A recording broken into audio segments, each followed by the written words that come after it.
Listo. Ok, entonces vamos a hablar acerca del paso 2, lo que es la seguridad de la salvación. Voy a tratar de compartir la pantalla. Ok, vamos a acomodarla.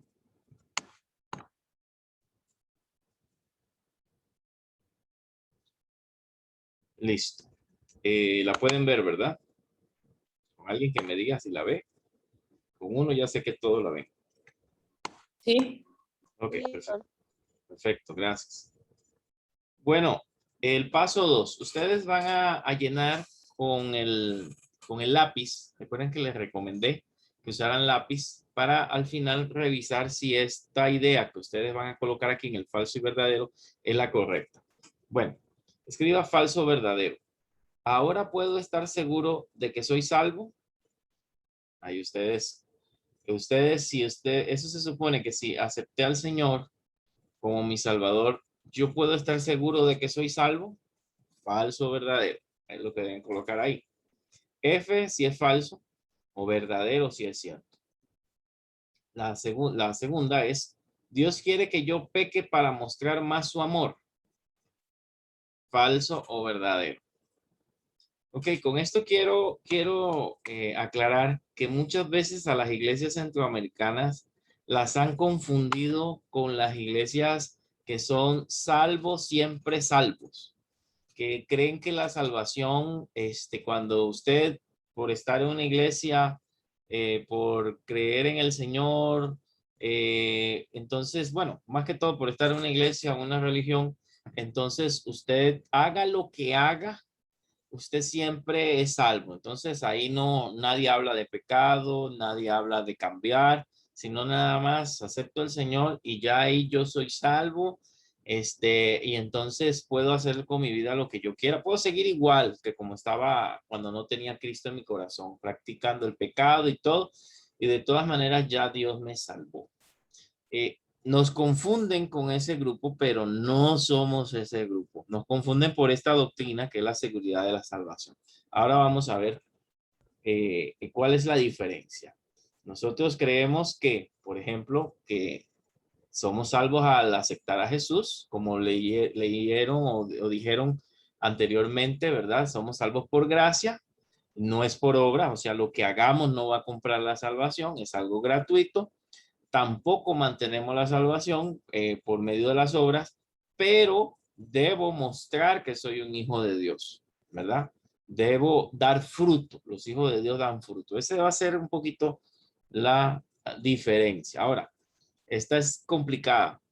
Si peco y muero antes de confesarlo, ¿sigo siendo salvo? Bueno, algunos van a decir que no, porque ¿cómo Dios va a salvar a alguien que peca? Y otros van a decir que sí, porque ya Él me salvó y ya yo lo acepté en mi corazón. Y siempre sigo siendo pecador. Entonces, ahora vamos a resolver eso. Hay grupos que dicen y enseñan que, bueno, que cuando usted, cada vez que usted peca, usted pierde la salvación. Usted tuvo un mal pensamiento, lo perdió. Y si Cristo llegó en ese momento, usted se quedó. O si se murió con un mal pensamiento o salió enojado de su casa con alguien y algo le pasó y se murió, usted no puede entrar al cielo porque Dios no va a permitir que entre al cielo nadie, nada inmundo, ¿verdad? Entonces tiene que ser una persona que no peque. Esa es una posición muy común en el cristianismo. Y la otra posición es que si él me aceptó con mis pecados, me limpió y me perdonó, entonces yo debo estar seguro de esa salvación. Bueno, ahí se las dejo para que vayan pensando. Vamos a ver qué dice más bien las escrituras. Vamos a leer Romanos 8, 38 al 39. Romanos 8, 38 al 39. Si alguien lo encuentra, quiere leerlo, se lo agradezco.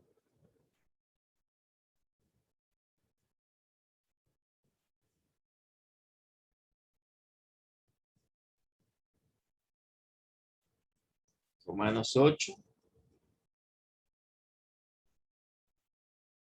38 al 39. Si quieres lo leo. Gracias, sí, perfecto. Por lo cual estoy seguro de que ni la muerte, ni la vida, ni ángeles, ni principados, ni potestades, ni lo presente, ni lo porvenir, ni lo alto, ni lo profundo, ni ninguna otra cosa creada nos podrá separar del amor de Dios, que es en Cristo Jesús, Señor nuestro. Ok. Vea la pregunta. Vamos a ir a una pregunta de acuerdo a esto, ¿verdad? Una vez que hemos aceptado a Cristo, según el pasaje que leímos, o sea, según Romanos 8, 38 al 39, ¿hay alguna forma de separarnos del amor de Dios? ¿Qué piensan? Según lo que leímos. Según el pasaje, no, porque dice que ni la muerte, ni lo alto, ni lo profundo, ni ninguna cosa podrá separar del amor de Dios. Según el pasaje, no. No. Porque, por lo cual estoy seguro, ¿verdad? Ajá. O sea, es perfecto. De que ni la muerte, ni Nada la vida, nos ni puede ángeles, separar ni del amor de Dios. Quien se del separa es amor la de Dios. persona. Si se puede separar es la persona, pero nadie puede separarse o nadie puede del amor de Dios, ¿verdad? Nada nos puede separar del amor de Dios. Y si usted ve el versículo cuando habla de ángeles, ni principados, potestades, eso está hablando de seres del diablo, ¿verdad? No estamos hablando de cómo un ángel va a separarme de Dios. Sí. Bueno, un ángel malo, no cualquier tipo de ángel, ¿verdad? Entonces, tengamos en cuenta eso. Vamos ahora a San Juan, capítulo 10, versículo 27 al 29. San Juan 10, 27 al 29.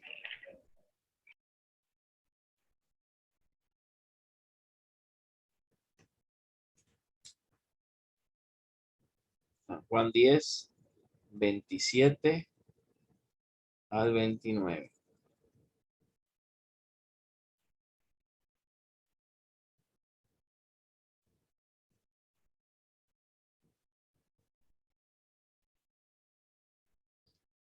¿Alguien lo tiene por ahí? Lo leo, pastor, lo voy a leer. Gracias, sí. 27 al 29, dice. Mis ovejas oyen mi voz, y yo las conozco, y me siguen. Y yo les doy vida eterna, y no perecerán jamás, ni nadie las arrebatará de mi mano. Mi Padre que me las dio es mayor que todos, y nadie las puede arrebatar de la mano de mi Padre. Excelente, muchas gracias. Bueno, aquí nosotros podemos entender entonces, hay que responder dos preguntas, ¿verdad? Bueno, del 2 al 7 con esos versículos. ¿Qué es lo que nos ofrece Jesús en el versículo 28? ¿Qué es lo que nos da? Vida eterna. Vida eterna. Ahí en la pregunta 2, lo que va es vida eterna. Él nos ofrece vida eterna. ¿Ok? Ahora vamos a responder conforme también al versículo 28. ¿Quién da la vida eterna según el versículo 28? ¿Quién está hablando ahí? El Padre Dios. Ajá. Jesús está hablando, ¿verdad? Yo os doy, yo les doy vida eterna. Entonces Jesús, esa parte es la respuesta del punto 3. El punto 4, ella es una pregunta de lógica. Él nos da vida eterna. Entonces vamos a ir razonando esto. Hay grupos evangélicos, ¿verdad? Y que son buenos y todo, y estudian la Biblia y todo, pero en esto se divide en dos ramas. Los que creen que la salvación se pierde y los que creen que la salvación no se pierde, sino que más bien la persona tal vez nunca fue salva o nunca entregó su vida a Jesucristo. Entonces, la pregunta es, ¿puede terminar algo que es eterno? Él dice que Él me da vida eterna. Entonces, puede terminar algo eterno. La vida eterna se acaba. ¿Quién nos da? Ajá, pero aquí la pregunta Sí, es, yo ¿puede pienso que- terminar algo que es eterno? ¿Puede terminar? Pues yo pienso que somos llamados a vivir en obediencia, somos llamados a seguir a Jesús. Y si nos apartamos, yo pienso que sí, ahí estamos arriesgando ese regalo que el Señor nos da, perder la vida eterna, pienso yo. Ajá. O sea, La vida eterna, se puede perder la vida eterna. Ya, ¿cuándo tenemos la vida eterna? Cuando con aceptamos Jesús. a Jesús, ¿verdad? Ok.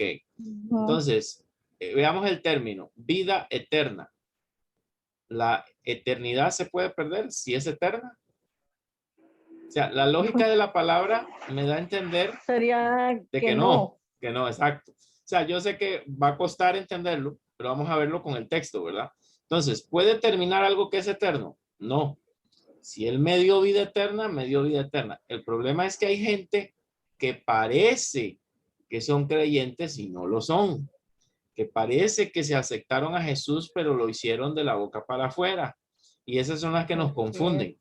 Que están un tiempito en la iglesia, cualquiera puede llegar en la iglesia y no ser hijo de Dios. Pero aquel que tiene vida eterna, tiene vida eterna. Y no dice tendrá, no está en futuro. Si revisemos el texto, dice ya la tiene. Yo le doy, está en presente. Yo le doy vida eterna. ¿Y cuál es la promesa? Me voy adelantando. Ahí lo dice en el 28. El tiempo del verbo dar es presente. ¿Verdad? Eso está en la parte, en el puntito 4. El tiempo del verbo dar es presente. Esto nos indica que ya tenemos la vida eterna. La vida eterna no empieza cuando morimos, sino desde el momento que aceptamos a Cristo Que le recibimos. como nuestro Salvador. Exactamente. Desde ese momento. Entonces, vamos a responder, volvemos al versículo para poder analizarlo. Veamos el 28. En el 28 dice, yo le doy vida eterna y no perecerán jamás, ni nadie las arrebatará de mi mano. De mi mano. Ok, vamos a responder esta pregunta, el punto 5. ¿Cuándo pereceremos? ¿Cuál es la palabra que dice ahí? ¿No perecerán cuándo? Jamás. Jamás. Entonces no se puede perder, porque jamás el que él le da la vida eterna no perecerá, dice jamás. Jamás significa nunca. Entonces ahí es donde nos confundimos, pero este estuvo en la iglesia y se apartó. Bueno, él estuvo en la iglesia, pero no sabemos si él realmente aceptó a Jesús, si él entregó realmente su corazón a Dios, porque aquel que le da la vida eterna no perecerá jamás. ¿Verdad? Jamás. Y por supuesto, por su fruto lo conoceréis. Un hijo de Dios, ahí no vamos a la doctrina aquella, salvo, siempre salvo, salvo y hago lo que me da la gana, no. El hijo de Dios va a demostrar con el buen testimonio que es hijo de Dios. Se ve, ¿verdad? Un árbol no puede dar otro fruto, dice la Biblia, ¿verdad? Un árbol bueno no puede dar frutos malos. Entonces el hijo de Dios se ve, aunque falla, peca, pero se arrepiente y se levanta y sigue hacia adelante. Entonces, existe, según el mismo versículo 28, la posibilidad de que nos arrebaten de la mano de Cristo. Volvamos al 28. ¿Qué dice el 28?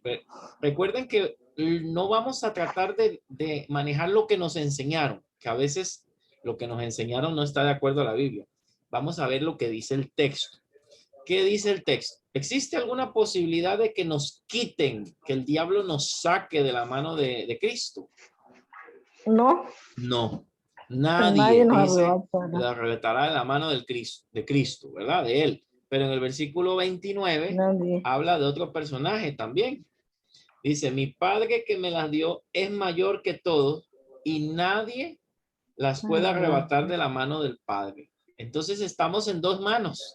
En la mano del Hijo. Puede arrebatar, ¿verdad?, de la mano de mi Padre. Y en la mano del Padre. Estamos en dos manos, cubiertos en dos manos. Nadie nos puede arrebatar de la mano del Hijo, pero ¿podría alguien arrebatarnos de la mano del Padre? Según el versículo 29, también va la palabra nadie. Entonces, en base a esto es donde nosotros entendemos de que la Biblia nos enseña de que la salvación de aquel que aceptó a Jesús de corazón es segura. Tiene ya la vida eterna. Nadie se la puede arrebatar. No perecerá jamás. Nadie se la puede quitar. ¿Ok? Ahora, que la persona se aleje es otro tema. Que la persona se enfríe es otro tema. Que la persona contriste al Espíritu Santo es otra historia. Pero Dios le da vida eterna y no perecerá jamás. Pero el Hijo de Dios siempre mostrará que es hijo de Dios con sus De Dios. frutos, ¿verdad? Por sus frutos. Amén. Entonces, vamos ahora a otro Amén. versículo para que vean que también no solamente en este versículo parece enseñarlo, sino también en otros versículos, lo que es el tema de la seguridad de la salvación. Vamos a Efesios capítulo 1, versículo 13 al 14. Efesios 1, 13 al 14.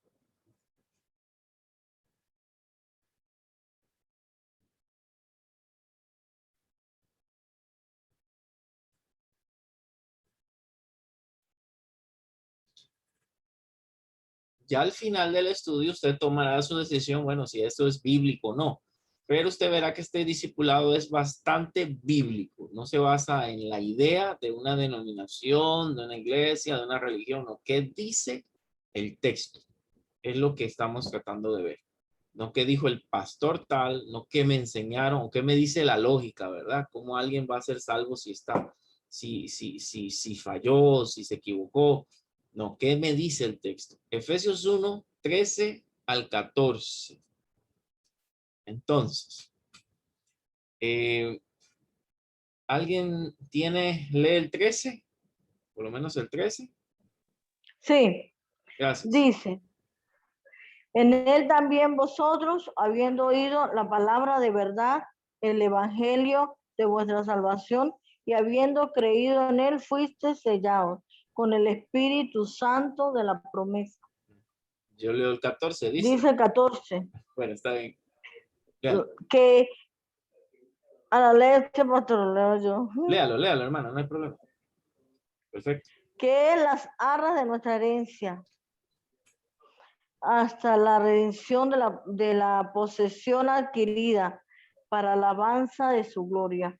Aquí hay dos palabritas que tal vez no manejamos mucho y que vamos a verlas, que es sellados y que es arras, ¿verdad? Vamos a ver sobre esas dos palabras. Por ejemplo, ¿cuál es la obra que Dios hizo en nosotros según el versículo 13? ¿Cuál es la obra que hizo en nosotros? O sea, cuando oímos la palabra de verdad, el evangelio de salvación y creímos, ¿qué fue lo que hizo el Señor?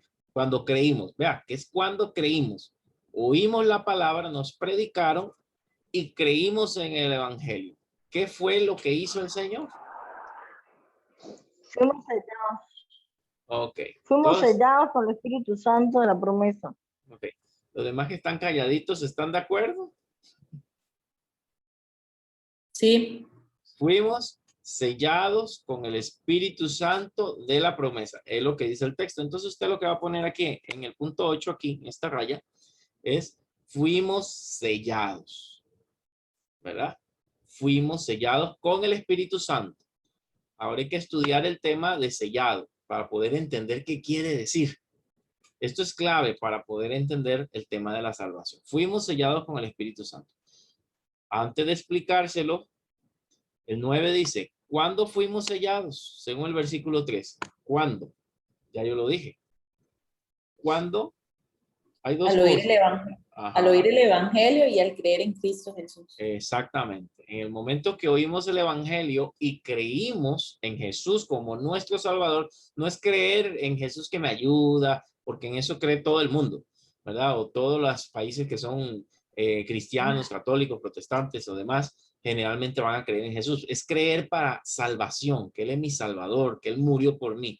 Aquel que creyó, oyó el evangelio, o sea, alguien le predicó, alguien le habló de Cristo y abrió su corazón y lo aceptó, ¿verdad? Creyó en el evangelio, creyó en Cristo, entonces en ese momento fue sellado con el Espíritu Santo. Aquí vamos a tener otro problema con si aquellos que hemos nacido, y digo hemos porque ese es mi caso también, hemos nacido en alguna iglesia ya de corte pentecostal. En algunas iglesias de corte pentecostal nos enseñan de que usted recibe el Espíritu Santo después, mucho tiempo después, cuando tal vez lo sintió, aquellos que hablaron en lenguas, etcétera, que no va a ser el tema de discusión hoy en día aquí, pero quiero aclararle que para algunos en ese momento reciben el Espíritu Santo, según ellos, cuando tuvieron una experiencia con Dios o se cayeron, y no estoy juzgando ese suceso, ¿verdad? Cierto o falso, no. Pero el texto no me dice eso. El texto me dice que es en el momento que he creído, fui sellado, vino el Espíritu Santo a mí, me selló, ¿verdad? Con el Espíritu Santo de la promesa. Fue en el momento que creí. Ahora, ¿qué significa sellado? Voy a tratar de, lástima que, bueno, hubiera traído una imagen para que me pudieran entender. Sellado. No sé si se acuerdan, algunos de ustedes, aquellos rollos de los tiempos antiguos, cómo sellaban las cartas de ese tiempo. Las cartas no eran sobrecitos. Aún en los sobres se usó un tiempo, antes de las estampillas. Pero en las cartas viejas, ¿cómo se sellaba el borde para que nadie abriera esa carta? ¿Nadie se acuerda con qué cosa la sellaban? No era un sello de tinta, sino era un sello Con como... parafina, creo que se llama, Ajá, ¿no? Es así, sí, pastor. algo así, exactamente. Como el material que hacen las candelas, ¿verdad? Ya se me fue el nombre. Bueno, con eso, con cera, con ese tipo de cosas sellaban la carta, sellaban el bordecito de la carta que se enrollaba, ¿verdad? Era como un rollo y se sellaba con eso caliente. Eso, cuando mandaban a un mensajero, el mensajero tenía que llevar la carta intacta, digamos, al rey. Y el rey la recibía y lo primero que veía era que estuviera sellada, que nadie la hubiera abierto. Si ese sello estaba roto, que era fácil que se rompiera por ese material sencillo, ¿verdad? Entonces tenía grandes problemas el individuo que llevó el mensaje. Dios nos está poniendo a nosotros como una carta, por así decirlo. Fuimos sellados, nos pusieron un sello y ese sello va a ir intacto a su destino, ¿me entiende? Ese sello es el Espíritu Santo y va a ir intacto hacia su destino. ¿Cuál es el destino? Bueno, el cielo, por así decirlo. Entonces, cuando quiere decir que fuimos sellados, van dos ideas. Significa que el que tiene el sello va a tener un destino, va con una dirección, va donde el rey, la carta, usted que es la carta, va a ir con ese sello a la presencia de Dios, ¿verdad? Ese sello no se le quita. Y la idea también es que el sello es permanente. ¿Qué pasa con los sellos? Si han sellado cartas, tal vez no con parafina, pero con tinta, aún con ese tipo de material, queda una mancha en la hoja. Y esa mancha no se puede borrar. Por eso que piden ahora las cartas que se sellen, ¿verdad? Nadie la puede alterar. Eso también indica que me perteneces. Era como una firma. El sello, vea todo lo que implica esto. El sello en el tiempo antiguo. Significa que usted le pertenece a Dios. Que nadie le puede quitar el Espíritu Santo que ya usted tiene porque fue sellado. Le dieron el Espíritu Santo y hasta que se presente ante el rey como una carta, usted tiene el Espíritu Santo. Vea que esto es distinto a lo que enseñan algunos que dan a entender de que el Espíritu Santo va y viene. Que cuando usted peca, el Espíritu Santo se va y lo abandona. Porque el Espíritu Santo no puede estar en un cuerpo, por así decir, pecaminoso. Pero la Biblia me enseña algo distinto. La Biblia me enseña de que Dios me dio el Espíritu Santo para ayudarme a llegar al cielo. Así que Él no me puede abandonar. Él no me va a abandonar. Él no me va a dejar porque yo fui sellado. Me colocaron el Espíritu Santo para que Él me corrija todo lo malo hasta que llegue la presencia de Dios. Me convenza de pecado. Es mi ayudante. Está conmigo. La Biblia también lo llama como el ayudador, el consolador. Entonces, esa idea de que el Espíritu Santo abandona a los cristianos no es bíblica. Ahora le explico de dónde la sacaron. Estos grupos la sacaron del Antiguo Testamento. Porque en el Antiguo Testamento sí, el Espíritu Santo iba y venía. Venía sobre Sansón y le daba fuerza y después lo abandonó cuando él pecó. Vino sobre Saúl y después lo abandonó cuando él pecó. Pero Jesús no había venido a la tierra y había muerto en la cruz. Cuando Jesús viene a la tierra y muere en la cruz, ya nos regala el Espíritu Santo de forma permanente como un sello que no puede quitarse. ¿Entiende? Es diferente al Antiguo Testamento.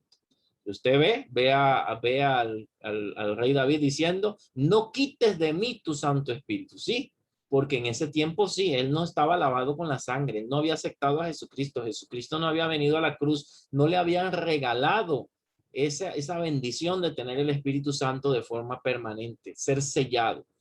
Pero usted y yo hemos sido sellados con el Espíritu Santo. O sea, Él no te va a abandonar, va a estar ahí. ¿Qué sí puede pasar si pecamos? Eso lo vamos a ver creo que en el paso que sigue. Sí, lo vas a entristecer, eso sí, lo vas a contristar, vas a apagar al Espíritu, pero Él no te abandona. Ahí va a estar como arrinconado, ¿verdad? Como apagado, como que no lo dejas funcionar, como que no lo dejas apagar, pero Él no abandona, eso sí, a los que le han aceptado de corazón, a los que son hijos de Dios. Entonces, es ahí otra base por la cual pensamos que la salvación de un hijo de Dios es permanente, porque Él ya le dio su Espíritu Santo para que esa persona sea salva, para que la corrija, para que la transforme a su imagen. Entonces, otra palabrita, perdonen que me haya quedado aquí, pero yo quiero que les quede muy claro. Cuando se recuerden de sello, acuérdense de una carta, una marca que no se quita. Acuérdense del destino a donde va esa carta, que es a donde el rey, ¿verdad? Al Señor. Está hablando de seguridad. Esa carta está segura. Nadie la puede arrebatar, nadie le puede quitar el sello. Arras es como, por decirle, es como una factura. Dice que Dios nos dio su espíritu como garantía. Cuando alguien compraba algo en aquella época, igual que hoy, se le daba un título de propiedad. Eso se le llamaba arras, las arras. Entonces, usted compraba algo, le daban un documento. Igual que hoy, usted compra una casa, un terreno, le dan un documento. Eso se llama arras. Entonces, con esas arras, ¿qué significa? Que usted es dueño de ese lugar, que esa es su factura de lo que usted compró, por así decirlo, es su título de propiedad. El Espíritu Santo es nuestro título de propiedad, por así decirlo, para poder entrar al cielo. Nadie va a entrar al cielo si no tiene el sello del Espíritu Santo, si no tiene el Espíritu Santo dentro de sí. Y solo los hijos de Dios, los verdaderos, han sido sellados con el Espíritu Santo. Ahora, yo puedo saber quién es hijo de Dios y quién no. No, la verdad no. Puedo ver una iglesia llena de gente y puede ser que la mitad no sean. ¿Me entiende? Pero puede ser que sí. Eso solo lo sabe Dios. Ahora, ¿qué da señales? Los frutos. Más adelante lo vamos a ver. Las actitudes, los cambios. Me muestran que una persona verdaderamente entregó su vida a Cristo o que no todavía, solamente conoce de Dios, pero no lo tiene en su corazón. O sea, cuando vea esta palabra arras, recuerde que es garantía. Y si me permite, ¿no? Un título de propiedad, es dueño, es lo que le permite a usted entrar. Es su boleto, por así decirlo, para entrar al reino de los cielos. El Espíritu Santo.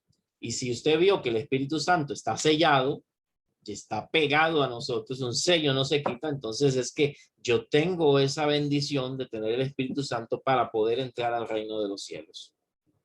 ¿Ok? Vea esas dos palabritas, todo lo que significan, ¿verdad? Ahora, esto lo voy a dejar de tareita. Márquelo ahí. ¿Quién soy en Cristo en el apéndice 2? Los apéndices están en la parte final de su librito, ¿verdad? Hay un apéndice 1, un apéndice 2. Usted va a leer la parte que dice ¿quién soy en Cristo? Y cuando usted lo lea, contesta estas preguntas. ¿Cómo se siente al ver qué dice la Biblia de quién son pasajes bíblicos? Y si eso le da confianza o seguridad a usted. ¿Ok?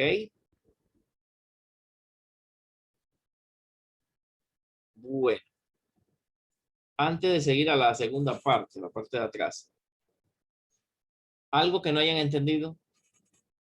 ¿Alguna duda que tengan? Parece sencillo el discipulado, pero tiene sus palabras y sus cosas. La idea era esa. Hermana Matilde tiene La duda ya, sí, pastor, quiero hacer la duda que yo tenía ya usted la aclaró.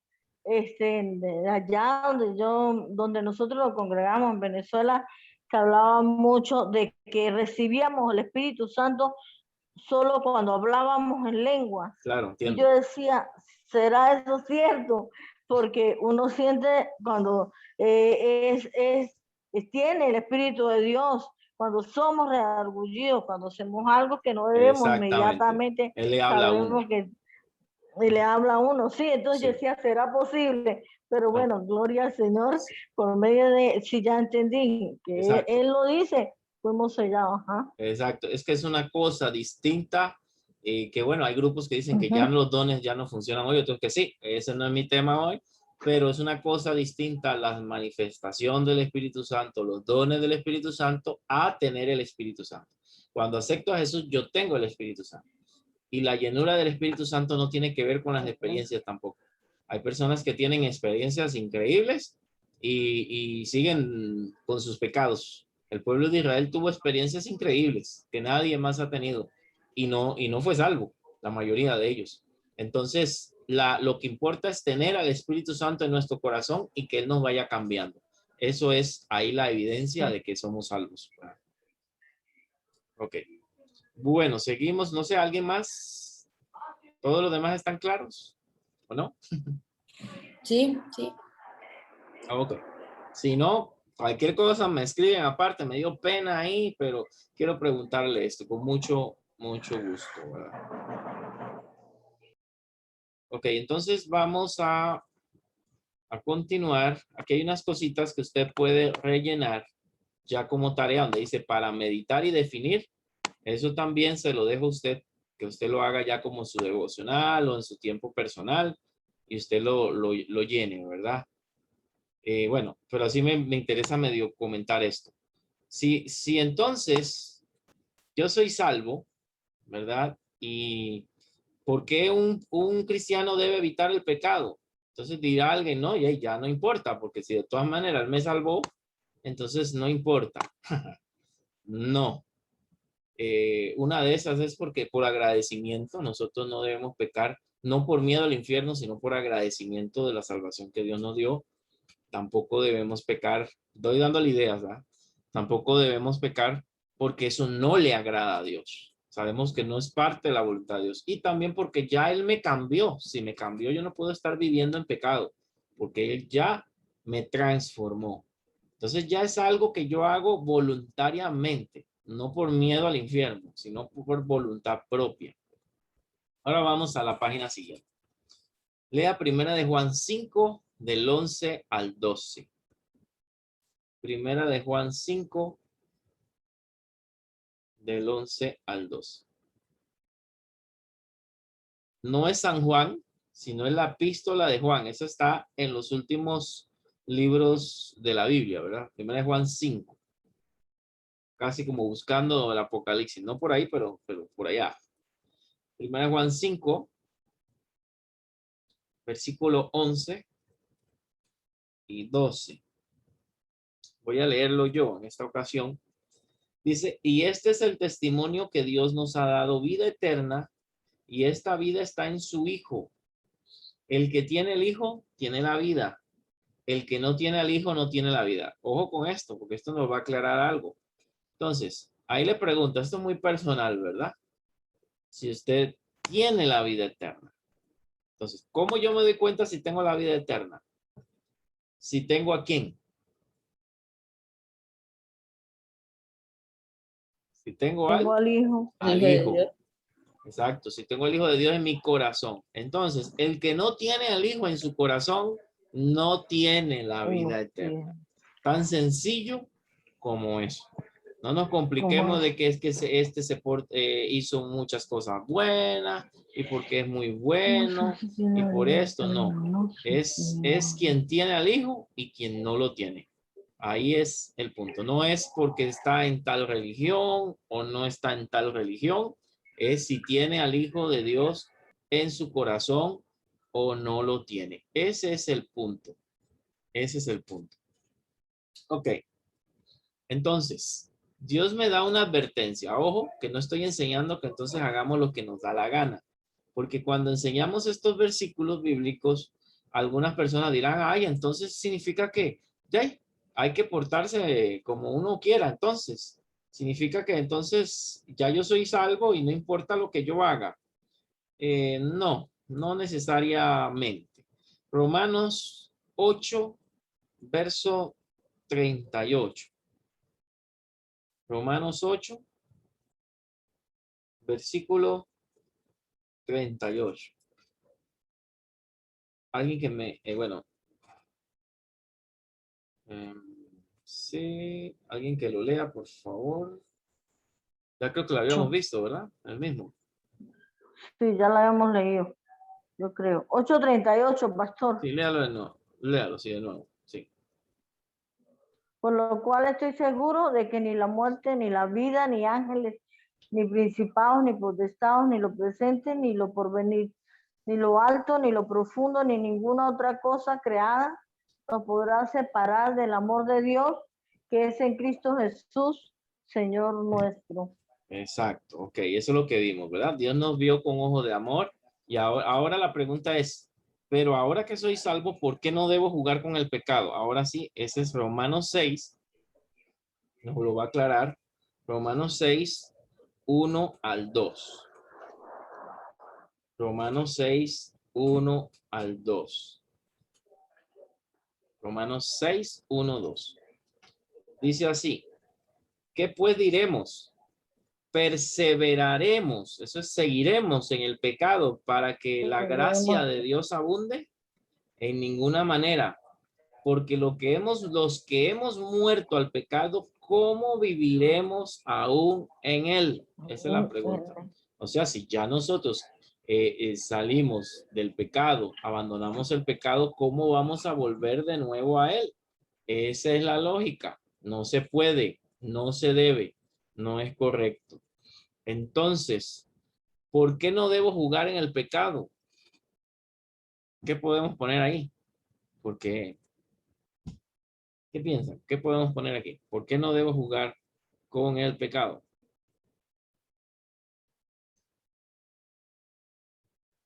Según lo que leímos.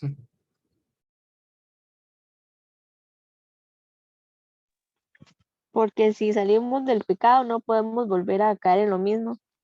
Exacto. O sea, es ilógico. Si ya dejé algo que me hacía daño, ¿por qué voy a volver?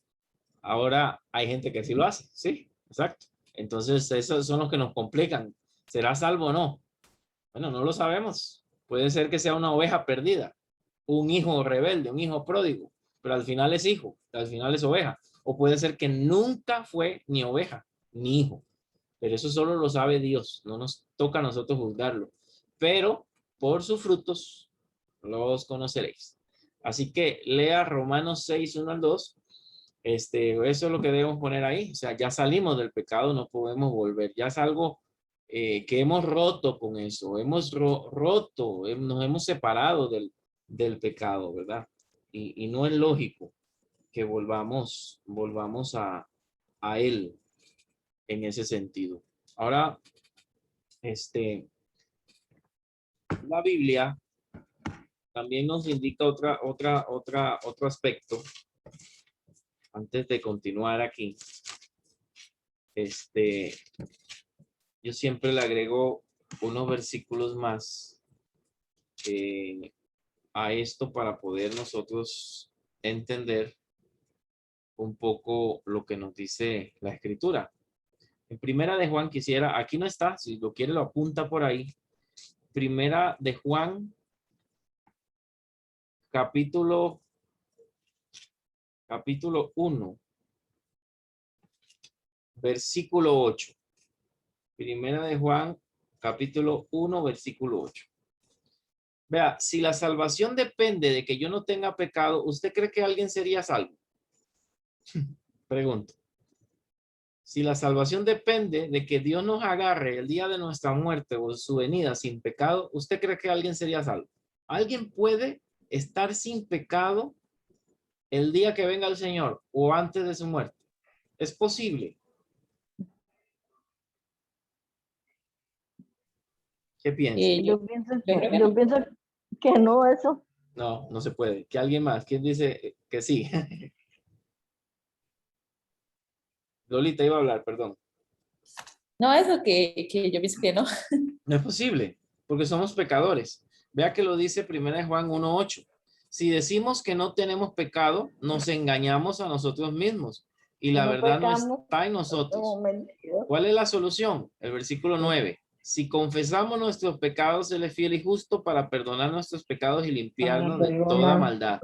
Si decimos que no hemos pecado, lo hacemos al mentiroso y su palabra no está en nosotros. Así que aquel que dice, no, si alguien ya pecó y murió, no puede ser salvo porque pecó. Pero es que todos pecamos y todos nos enojamos y nadie es perfecto. Entonces, si depende de que yo esté santo 100%, entonces nadie es salvo. Es una ruleta rusa, ¿verdad? En el momento que llegó la muerte, a ver si no estuviste bravo, si no te enojaste. Eso es inseguro. Por eso este tema se llama seguridad de salvación. No es posible. Eso es 1 Juan 1:8, ¿verdad? Entonces, también nosotros debemos entender de que eso sí, el Hijo de Dios no va a practicar el pecado. Peca porque todos pecamos, pero no practica el pecado, que es diferente. Pecado. ¿Dónde dice eso, pastor? Bueno, le regalo para que lo apunte por ahí. 1 Juan, capítulo 3, versículo 9. Voy a leerlo. 1 Juan, capítulo 3, versículo 9. No se le olvide 1 Juan 1:8 que dice que todos pecamos, ¿verdad? Pero acá, 1 Juan, capítulo 3, versículo 9, parece que se va a contradecir, pero no es una contradicción. Dice lo siguiente: el que practica el pecado, perdón, 3:9 es, todo aquel que es nacido de Dios no practica el pecado, porque la simiente de Dios permanece en él y no puede pecar. Parece contradictorio, porque es nacido de Dios, ¿verdad?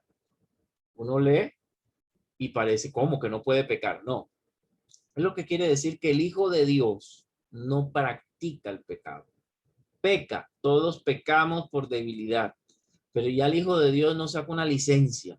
El que ha sido salvo no sigue en el pecado. Si peca, ¿qué hace inmediatamente? Porque el Espíritu Santo lo contrista. De una vez pide perdón, Señor, hice esto no está bien. Pero el que no es hijo de Dios, lo sigue practicando. Y probablemente muera así. Es una práctica, no es algo de una vez, de un día, no es algo de una debilidad, no, es algo de que se le vuelve una costumbre. Entonces, el Hijo de Dios no practica. Esa es la diferencia entre pecar, que todos somos pecadores, y en practicar el pecado. Entonces, los salvos pecan, sí, pecan y van a seguir pecando. Todos nosotros vamos a pecar aunque tengamos el Hijo de Dios, pero no practicamos el pecado, no vivimos el pecado, no nos quedamos ahí, no seguimos en eso.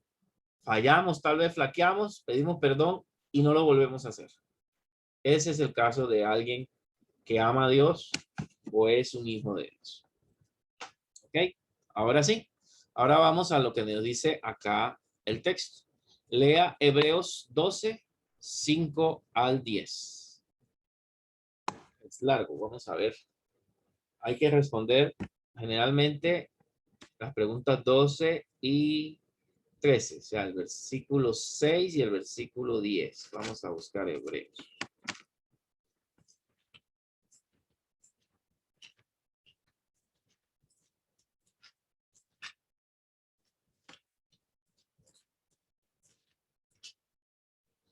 Hebreos 12, versículo 5.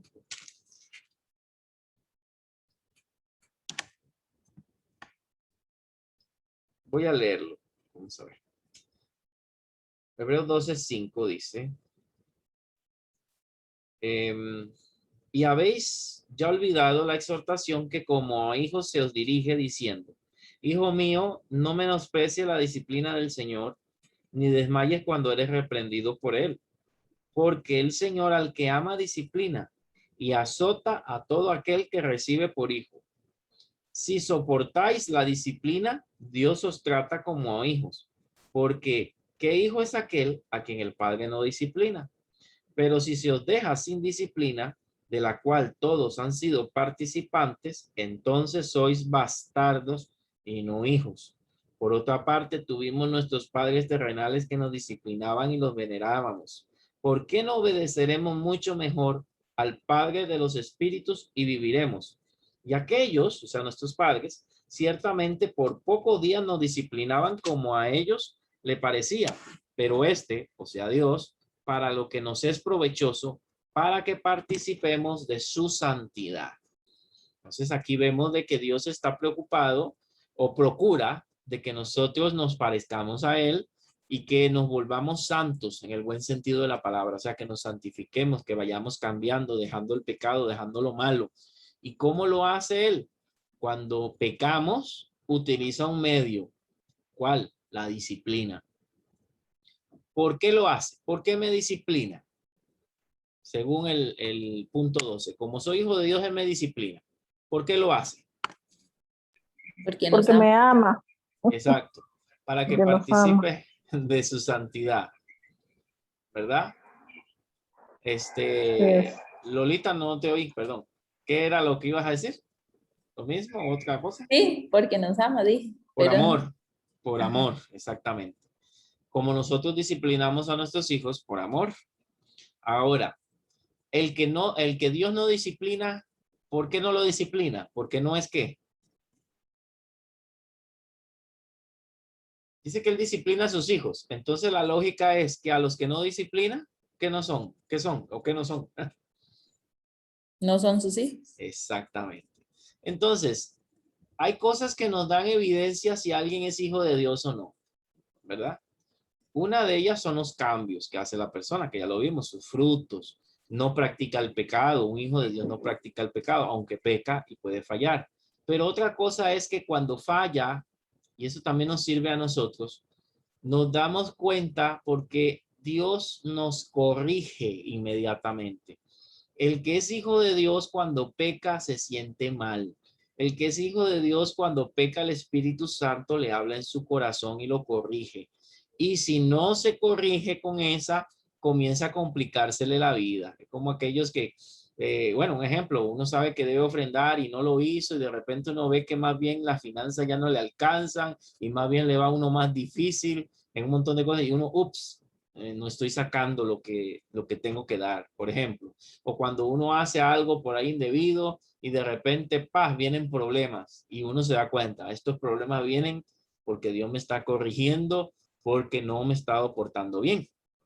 Pero ¿qué hay de aquellos cristianitos que hacen y deshacen y nada les pasa? Y están mal. A veces a mí me queda la duda si es que verdaderamente son hijos de Dios. Porque Dios a sus hijos los corrige inmediatamente. ¿Para qué me disciplina Dios, según el versículo 12? Para que participe de su santidad. O sea, la santidad es importante.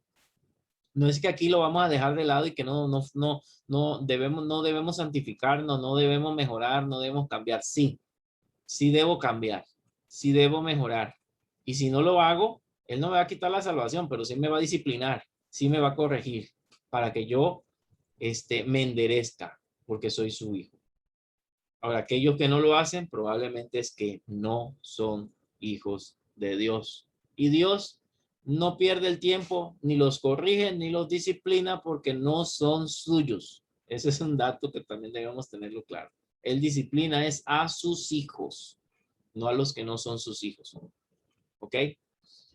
Bueno, ¿Para qué Dios me da una alternativa? No es el deseo de Dios que usted peque, pero como seres humanos que somos, lo que le expliqué, estamos sujetos a tentación. Eso significa que todavía tenemos lucha contra el pecado. O sea, vamos a pecar en algún momento porque somos seres humanos.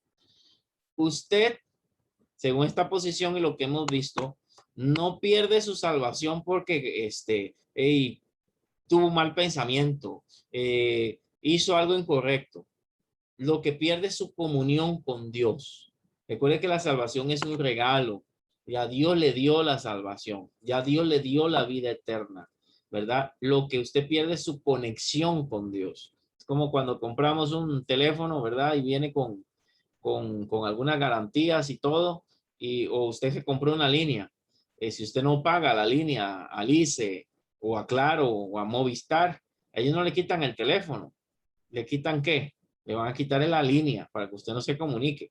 Es igual.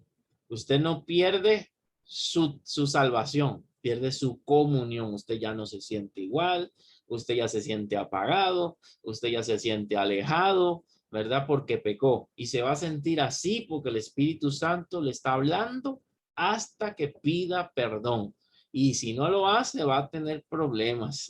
Va a venir disciplina, va a venir correcciones. Ojo, si la persona es hija de Dios. Si no es hija de Dios, no siente nada ni le pasa nada. Sigue con su vida como si nada. ¿Ok? Entonces, Dios como Padre amoroso que es, ha provisto la salida para la tentación y también la manera como debemos acercarnos a Él si pecamos. Esto lo vamos a ver en el paso que sigue, ¿verdad?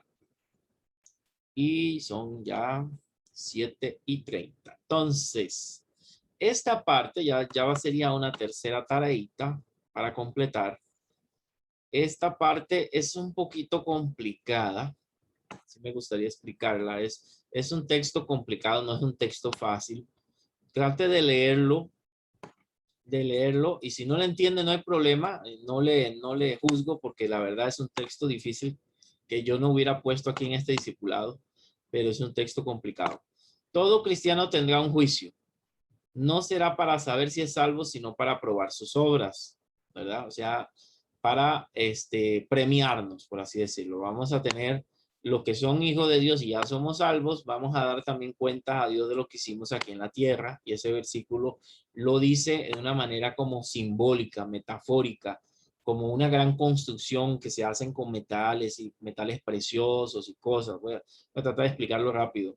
Entonces, en ese pasaje nos dice que vamos a buscarlo. No iba a tocarlo, pero yo sé que estamos sobre tiempo, pero no puedo dejarle con ese versículo solo. El versículo sí es un poquito profundo. Primera de Corintios 3, versículo 11. Voy a leerlo y tratar de irlo explicando. Dice que nadie puede poner otro fundamento. Primera de Corintios 3, 11. Nadie puede poner otro fundamento que el que está puesto, el cual es Jesucristo. Estamos hablando como de una construcción, ¿verdad? Entonces la base es Jesucristo. O sea, aceptar a Jesús es la base con que yo construyo mi vida espiritual. Acepté a Jesús y se puso el fundamento. Es como aquella narración de la casa fundada sobre la roca. Bueno, ya puse mi fundamento, la base de la construcción, la base de la casa. Verso 12. Y si sobre este fundamento, sobre esa base, o sea, ya acepté a Jesús, ahora ¿qué sigue? Alguno edificare oro, plata, piedras preciosas, madera, heno y hojarasca. Vamos a hacer las paredes de esa casa, pero vamos a elegir los materiales. Van a ser, algunos usted va a ver que los 3 primeros materiales son materiales duros, el oro, la plata y las piedras preciosas.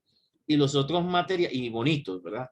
Y los otros materiales son materiales débiles, la madera, el heno, ¿verdad? Que es como una especie de zacate, y la hojarasca, hojas, como construyen algunos indígenas, construyen algunas cabañitas, ¿verdad? Cabañas y demás con hojas.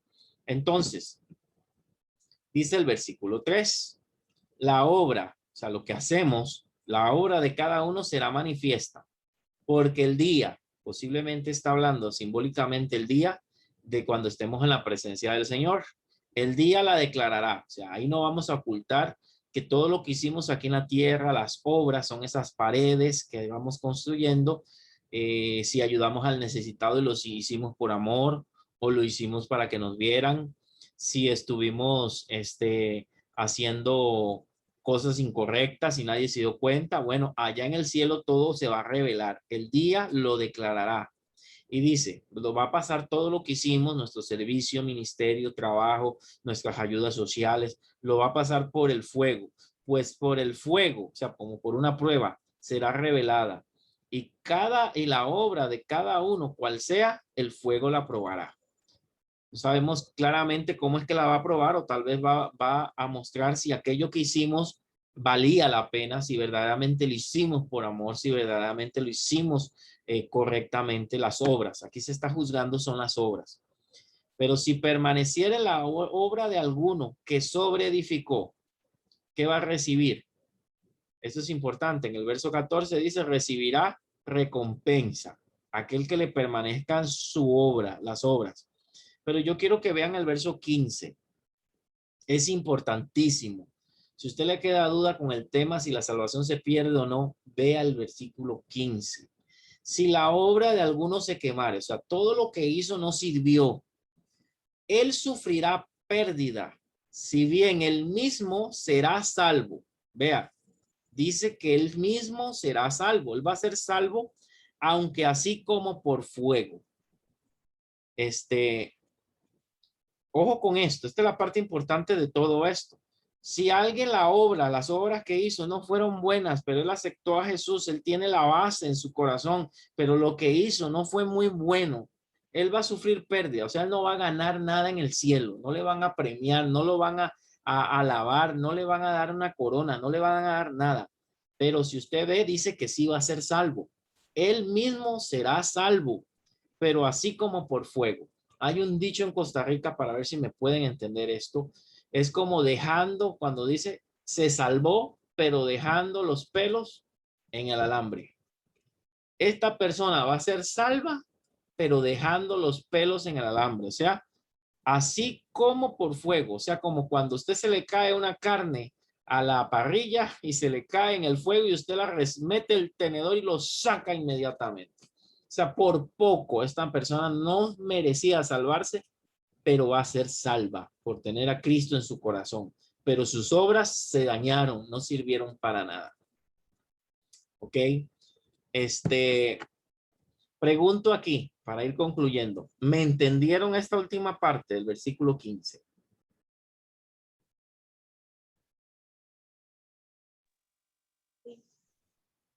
Sí, un sí. Sí.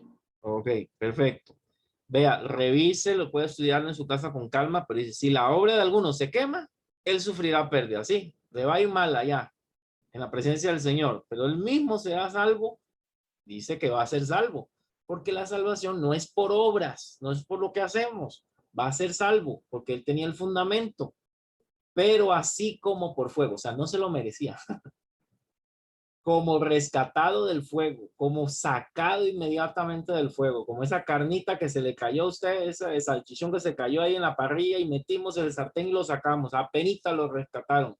Así va a ser salvo, ¿verdad? Dejando los pelos en el alambre, a lo buen tico, para que podamos entender esto.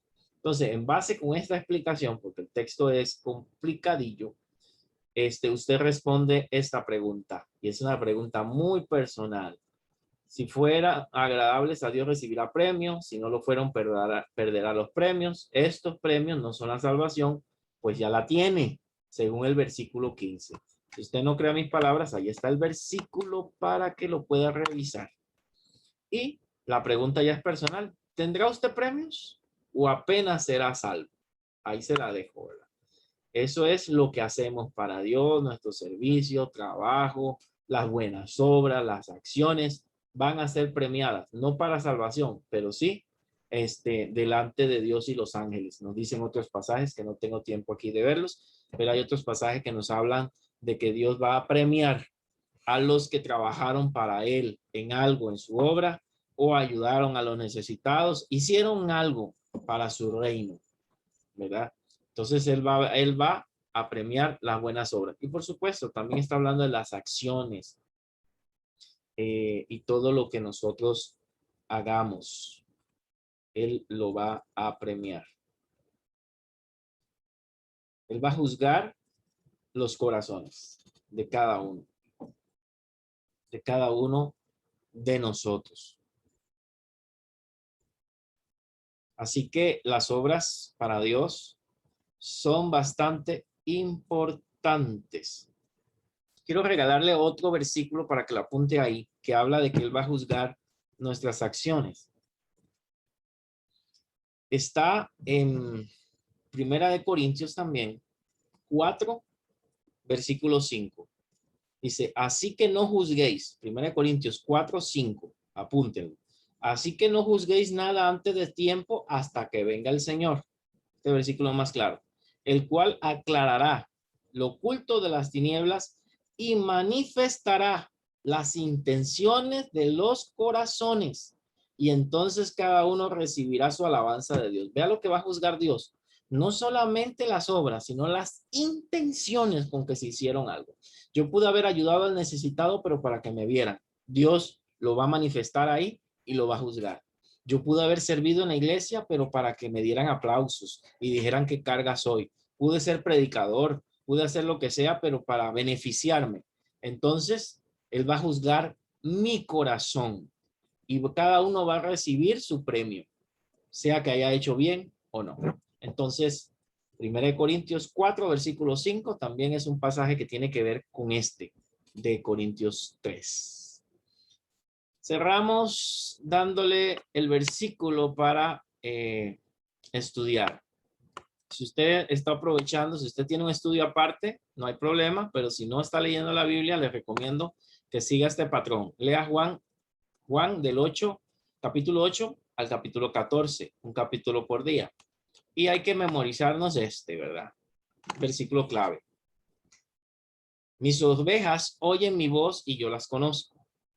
Y me siguen y yo les doy vida eterna. Y no perecerán jamás, ni nadie las arrebatará de mi mano. San Juan 10, 27 al 28. Repito, mis ovejas oyen mi voz y yo las conozco y me siguen. Y yo les doy vida eterna y no perecerán jamás, ni nadie las arrebatará de mi mano. Gloria a Dios. Así que llegamos aquí a la conclusión, sí, de este discipulado aquí en de este paso 2. Espero que hayan aprendido, espero no haberle causado confusión. Le dije que aunque es un discipulado, se supone que para gente que está empezando, no hay cosas muy profundas en este discipulado y muy interesantes, que es bueno que los cristianos las conozcan, ¿verdad? Y que a veces en un culto no se pueden explicar por el tiempo de esta manera. Entonces, espero que sea de provecho. Si quieren adelantar, ¿verdad? Pueden adelantar, eso será beneficio suyo. Si no, haga las tareas que les dejé, las partes que no terminamos. Y si Dios mediante, nos veríamos en la próxima semana. Esta semana se fue rapidísimo.